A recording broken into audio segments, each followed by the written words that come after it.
player there, and my name and the name of a couple, maybe 2 more guitar players kind of came up, and we actually drove to Tel Aviv to do the audition. I remember it was kind of exciting. We all got charged to read her music and to kind of audition, and my friend was the first one to do it. He was a great guitar player. He looked at the chart and he was kind of confused because he saw all these slash chords, literally. I remember him asking like, hey man, what's going on? What key are we in? And I was like, man, it's actually chill, it's just A minor, and he destroyed it. It sounded great. So it's very important to not only know the shapes, but also know what they mean and how they work. So for that, I'll explain really quickly what are slash chords. So first of all, when you have a letter, for example, C/G, all it means is we're playing the chord C, and the bass, which is the second letter, is the bass, is the lowest note, right? So we have the chord C major /G, so it's basically C or G. So this kind of sound is basically C over G, C over G, C/G, right? And what we're kind of seeing is, as a first step to understanding slash chords, that we have 3 options oftentimes. We have the triads, right? So we have the inversion of the chord itself, playing notes within the chord. So you can play the chord C, good old plain C, so this is C/C, but people just say C. Then C/E would be first inversion, and C/G would be the second inversion. Now, what we kind of see here is, come a little closer, we have the chord C major, and I'm just changing the bass, right? So this is C over E, and this would be C over G. And it's a beautiful sound, which gives us this great motion as well. Please click the like button. Thanks. Now it's really helpful and important to understand the notes themselves. So within the chord C major, we have 1, 3, 5, just 3 notes. And when we're playing the inversions, root position, first inversion and second inversion, we're basically playing slash chords, because this is again C, C/E, and this is C/G. Now this is really, really great, and also within the key, it can give you a lot of room for creativity, because it's not only, you know, C, G, A minor. All of a sudden you can play C, G major first inversion, A minor. So it gives a lot of key. The next step for us would be looking at a progression. So I can take C, F, and A minor, and instead of just playing, you know, just simple kind of root position chords, I'm going to use slash chords. So basically, that's the basic idea, right? So this is 1, 1, 4, 6. So this is no inversion, no slash chords. Now 1.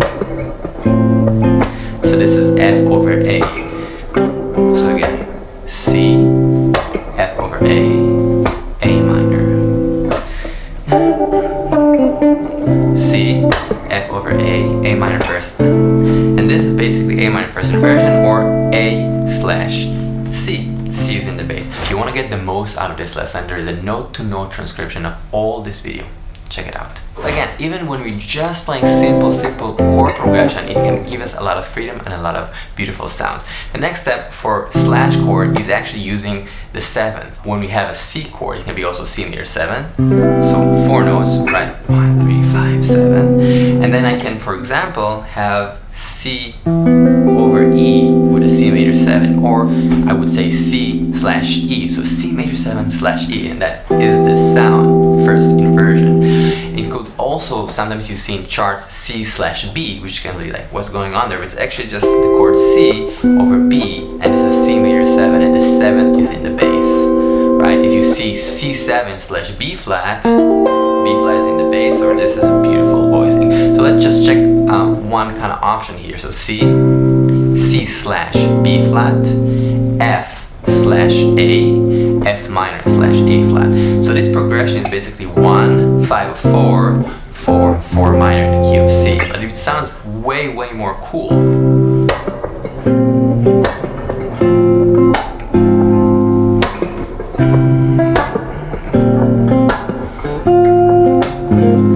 Right, so these slash chords are just like, just super beautiful. I'll come closer so you can hear it and see it even closer.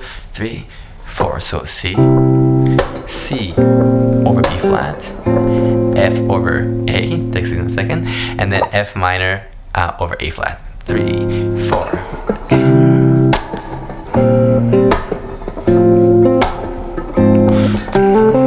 Kind of cool loop. Right, so again, simple device but really beautiful. So just understanding how slash chord works.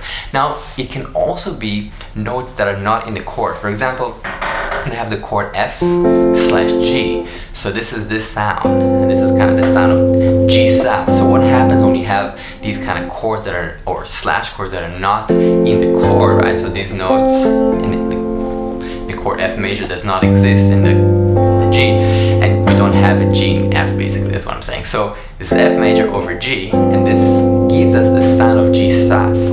So what happens when you have these kind of chords, we analyze the name of the chord by the bass. So again, I'll come a little closer here. You can see, yes. So this is G, and this is the F major. So this is like sort of like my bar chord, and then this is just what I'm playing, these 3 notes, and then over G. So this is the sound, and then basically it's G, this is the 7th, this is the 9, and this is the 4. So really cool. You can even add this E on top if you want. So this is an example of something very diatonic when we have a chord over a chord. It gives us a slash chord. It can be also way more harsh. For example, if I play the bass C and I'll play the chord or the triad F sharp, oof. So what will happen then? I get a C7 with a flat 9 and a sharp 4. Now you can keep on trying different triads. Some of these triads are more known in jazz world. Like for example, if I play C and have an A major on top, it's a very classic voicing. Oftentimes you have the 7 here as well, so you get this kind of sound.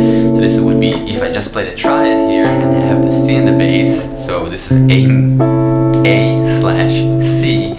So this will give me basically the flat 9, the 3, and the 6, and oftentimes you add the 7, the flat 7 here. So C7 with flat 9, 3, and 6. It's really cool. And if I would play, for example, D minor, or maybe it's better to do it like this, I can get oof, with a flat 13 here as well. Really harsh sounds. Can I play this and this and this? Missing a finger, no. But it's really cool, and you can try different sounds, different triads. So like this would be C, right? C major, and then this would be C over like D flat, sorry, over C. Really hard, and then that would be D over C, kind of cool.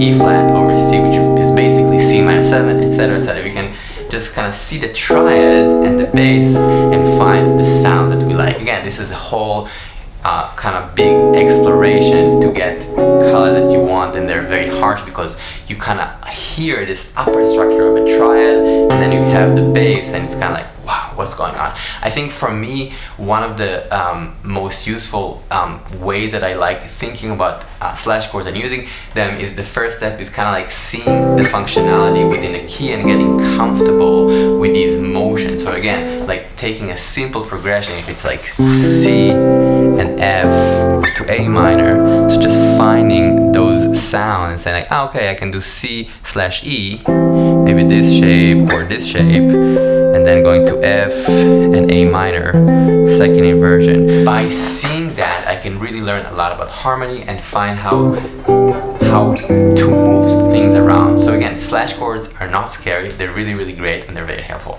Thank you so much for watching, thank you for being here, and I'll see you very soon. Peace out.